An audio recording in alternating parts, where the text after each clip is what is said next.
মেদিনীপুর কেন্দ্রেও জয়ী হয়েছেন তৃণমূল কংগ্রেসের প্রার্থী সুজয় হাজরা। কত ব্যবধানে জয়ী হলেন তিনি, বাকি রাজনৈতিক দলগুলো কত শতাংশ ভোট পেয়েছে সে বিষয়ে বিশদে জানবো। আমাদের সঙ্গে রয়েছেন আমাদের প্রতিনিধি সঞ্জীব দাস। সঞ্জীব, কি জানতে পারা যাচ্ছে?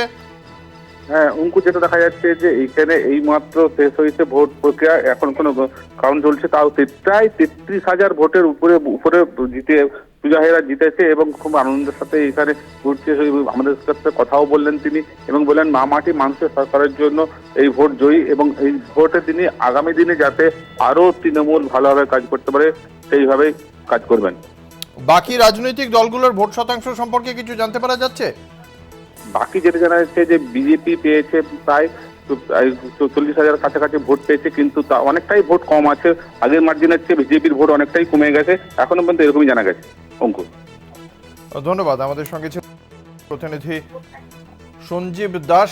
33,000-এরও বেশি ভোটে জয়ী হয়েছেন তৃণমূল কংগ্রেসের প্রার্থী।